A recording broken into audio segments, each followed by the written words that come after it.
Hey guys, Vol here for today's battle report. It's Empire against Chaos Dwarfs over at Richard's place, and the mission is the Watchtower, which, as we rolled, Richard was the controller of at the beginning of the game. So that gives me the automatic first turn, but what I've got to do is somehow actually shunt out these 20 Chaos Dwarf warriors he's got set up there, and put one of my own units into the tower. Now, in the next tournament that I'll be attending in New Zealand, which is the Masters next weekend, the rules are that if you win by controlling the Watchtower, it means you get an extra several hundred victory points, I believe. However, if you lose the game points-wise, but you still control the Watchtower, you can't actually score less than 11 points to your opponent's 9. So even if your entire army gets wiped out except for one model, which is still controlling the Watchtower, and your opponent still has all of his army left, that means that you win the game by a small margin of 11 to 9. So a player controlling the Watchtower can't lose the game. However, you can't obviously control the Watchtower and lose by win by a big margin, for example. Hopefully you guys got that. Here's my army deployed. What you see is what you get. Over to the next photo, we'll have a bit of a closer look at that. On the right-hand side, we've got 2 units of swordsmen, followed up with a couple of detachments, and a bit of a bad deployment for me.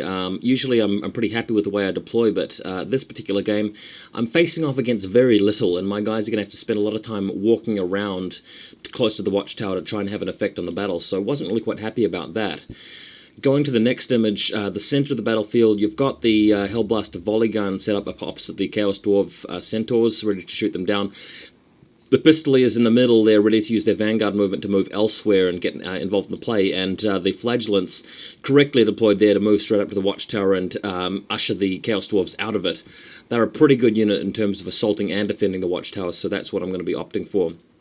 Next image shows you my left-hand flank with the Knights deployed, ready to roll around. Unfortunately, the Knights are carrying the Banner of Eternal Flame, and Richard had more deployments than me, so he was able to deploy the Sorcerer Lord on the Lamassu late against them, and should I be fighting him because he's immune to flaming attacks, I will unfortunately not be able to cause damage to him, which is unfortunate. Pretty afraid of his big unit of 6 golems, flame golems, whatever you call them, because they really pack a punch, and I don't really have that much of my army that can deal with them. Next photo shows you Richard's side of the table. He's got a Sorcerer Lord. He's got a couple of war machines here, which represent on the left an Earthshaker, and on the right-hand side, that cannon is meant to represent a Death Rocket. He's using the Indie GT Chaos Dwarf list, if you guys know what that is. If not, Google it, look it up. Don't send me emails asking me about it. Just look up Indie Chaos Dwarf Indie GT list or something like that. Next picture, he's also got a big unit of 40 hobgoblins deployed in a horde formation in that little hedging farm area, and he's got another death rocket to the left, so looking to send those guys forward. And originally my plan was just to engage them with swordsmen, but yeah, not really going to be getting a lot of points out of that. Next image, I'm going first because I'm assaulting the Watchtower, so it's essentially just moving everything forward. Both cannons going off first round and actually destroying the death rocket at the top right hand of the side of the photo. And in the following turn, going to the next picture, he's attacked the War Altar with his Chaos Dwarf Centaurs. Now, they needed to roll very high for the charge distance, but they got like an 11 plus their movement speed, so they came in here. But unfortunately for them, they are no match for the War Altar itself. He was hoping to get a lucky Occam's Mindrazor to boost their strength, but he didn't manage to pull that off. He rolled like a 4 for the Magic Phase dice, so just didn't happen. Next image, I've moved around here. I've charged in the center with the Flagellants. I'm sorry, guys, the photo, the lighting of it's not very good. Unfortunately, that's what you get when you're playing in certain conditions. But I took what photos I could, and I'll still make a battle report out of it. Right-hand side photo, right-hand side of the flank, rather, moving around as far as it can. But one result of destroying the Death Rocket on his right-hand side flank was that his big unit of hobgoblins actually panicked away nearby to his other troops. So that was a bit of an early mishap. Going to the next image, you can see a bit of an overview of what's happened here. The Knights aren't moving forward very quickly because they don't really want to engage the Golems just yet, and the Flagellants are assisting the Arc Lector against the Chaos Centaurs, wiping them out and following up with attacking the building in the following turn. Richard's actually moved his Chaos Sorcerer Lord as Dwarf Centaur Lord, I'll say it, Chaos Dwarf Sorcerer Lord, into the middle of the battlefield. Next photo, here's where the Hobgoblins ended up rallying. They're just in behind the Golems at the stage, so not really affecting the game very much, but the game is more or less going to be about the Watchtower from now on. We really just need to secure it because of the specific conditions that we're playing in terms of what's required for victory in this scenario, and the modification of it for the Masters, that is. Next image, the Knights have charged full steam ahead into the blunderbusses, and the hope here was for me to actually be able to wipe out the blunderbusses and then pursue them and actually get out of charge range from the golems.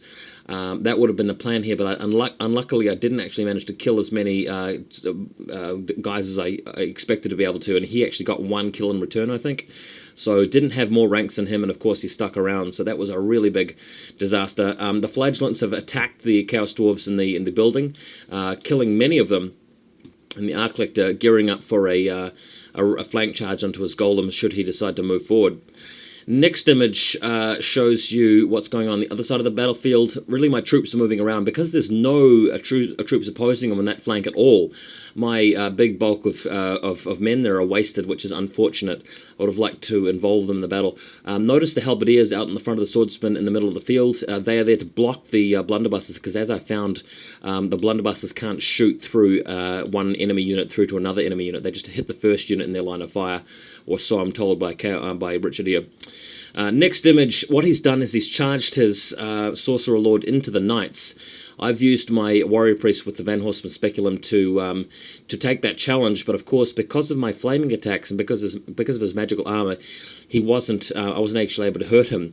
On the other hand, he debuffed my Knight unit with no less than 2 spells from the Law of Shadows, so he ended up defeating this Knight unit and crushing them, killing them, taking the banner and everything. Very unfortunate. But the game is going to come down to the Watchtower anyway, so I'm just hoping that I can actually secure it. Next photo, what he's done, and I didn't expect him to do this, is he'd actually left the building with the final 2 Chaos Dwarves that he had in the tower, and then garrisoned it with his ogres, which was the right thing to do in hindsight, but I'd forgotten about that. He'd use Swift Reform to move them around. Unlike, say, Treekin, for example, he can actually give his unit a standard bearer and a champion and a musician. So he was able to Swift Reform around, put his golems in the tower, and because the Flagellants had killed all of the warriors in one round except for 2 guys, unbelievably, this is what happened. Had I killed the last 2 guys, I would have garrisoned the building instead. But as it stood, he just moved them out again, moved his golems in there. So now I've pretty much got myself in a really tough situation because there's no way I can really kill those golems and take control of the tower. Next photo shows you the other side of the battlefield here, where I'm just trying to mop things up. The Knights have fled away and aren't able to rally unless they get a double 1 for their rally check.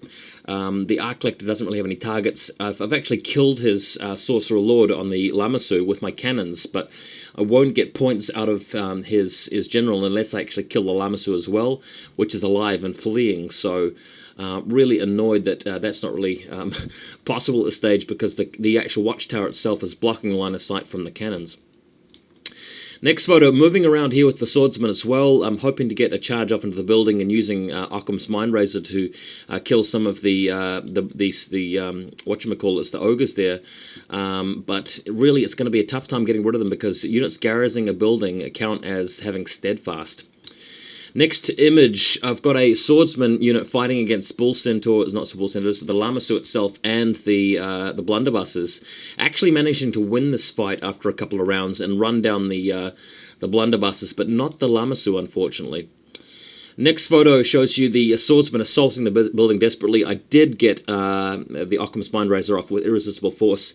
The swordsman ended up cleaning up 3 of the golems, but of course steadfast check with the BSB are nearby now as well, meaning that nothing could be done. In the background, the remaining blunderbuss unit are fighting some halberdiers, and that combat actually ground to a standstill as well.